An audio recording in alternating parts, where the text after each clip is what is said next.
pangalan. Nakakapagsalita ka na sa kanya? Purihin ang Panginoon, sabagat niya ninalo ang bosok sa ibang bayan. Oo at to sa sunod.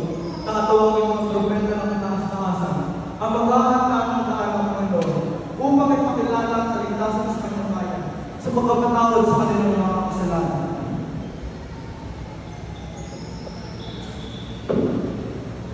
Talaga kayo pinagtala? Sige, sa bayan. Samahan mo kami sa inyo. Paalam.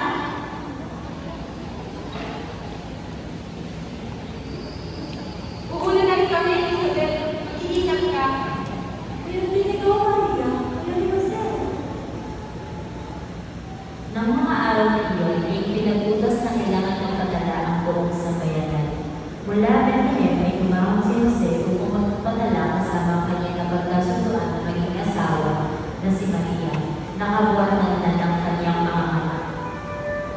Mga anak na ako, Jose! Pamilya sa Maria, halika mo na kaya sa silungan.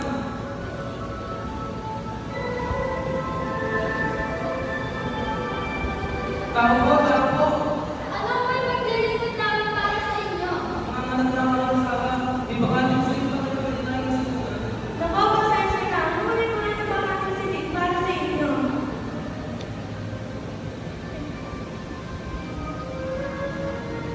Kung hindi sa lang Maria, halika mahal na kaya ng pagsusuya. Yan na.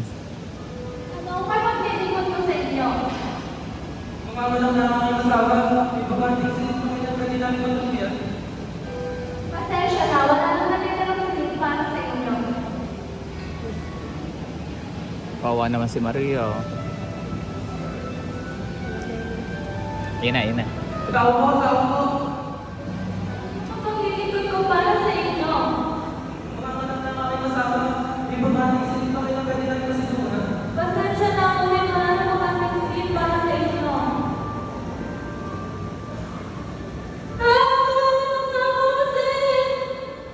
Kung hindi sa lang Maria, halika magdala pa tayo.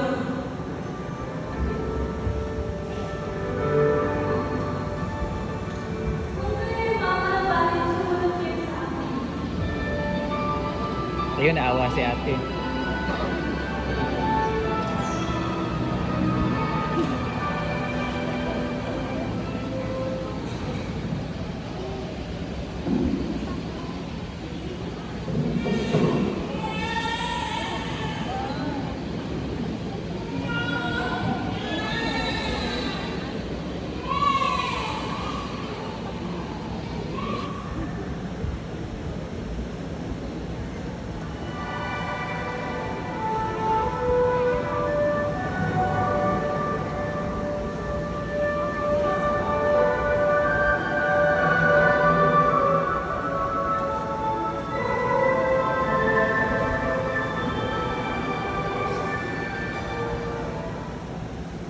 Sa lupain iyon ay may mga tagapaglaga ng mga tupa na namamalagi sa bahay.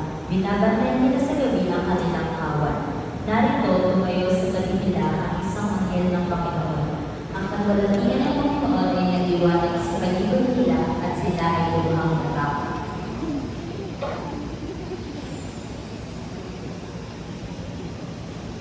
Isa na kasi ng maliwanag!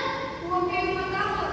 Ako'y may dalang mabuting balita para sa inyo na magtutulong ng malaking kagalakan sa lahat ng tao sapagkat isinilang na sa bayan ni David ang inyong tagapagligtas, ang Kristo Panginoon.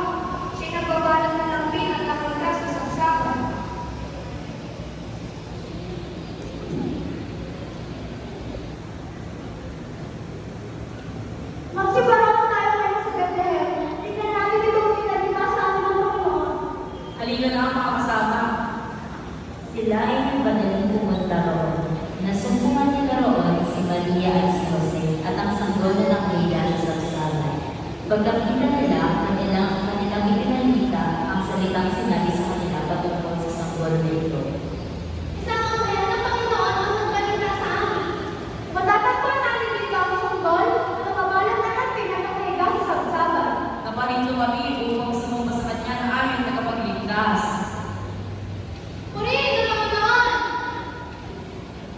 Nang makaraan ang 8 araw upang piliin siya, ay tinawag ni Jesus ang kanyang pangalan, na siyang itinawag ng anghel bago siya pinag-ibig sa siya. Nang ipinanganak nga si Jesus sa Bethlehem ng Judea, sa mga kaarawan ng haring si Herodes, narito ang mga batas na lalaki ay nagsidating sa Jerusalem mula sa sinaman. Nang marinig ni Haring Herodes ang mga bagay na ito, Tatlong hari ito. siya ay nagumilahanan at pati ang lahat ng tao sa Jerusalem. At pagkakibot sa lahat ng mga pagulong saserdote at mga iskriba ng bayan, ay siniyasan niya sa kanila kung saan kaya pinanganak ang Kristo. Ang ito ang mahal ay pinagkakita. Saan? Bethlehem ng Judea. Nahan ang pinagkakita. Amin nakita ang kanyang bibili sa silahan at napariba kami upang sa isang balik. Pumayag na sila. Kayo'y magsibago at pagkabot. Bumihina o sugo at magsasama. Pagtingin ang isa upang ako rin naman ng upang. Upang ako naman ako rin siya sa Narito ang bituin na kanilang nakita at namunan sa kanilang kasilangan. Namuna ito sa kanilang hanggang sumabit at umigil sa kinaroroonan ni Jesus Cristo. Nang makita nila ang bituin ay lubos silang nagalak. Tala ang mga sama ninyo! Kanina, Nakita ng mga pantas ang bala na nakahiga sa sarsakan at ang kanyang May hinang pantas pa ng tao sa kanila. Agad silang kamangha at sinamba ito.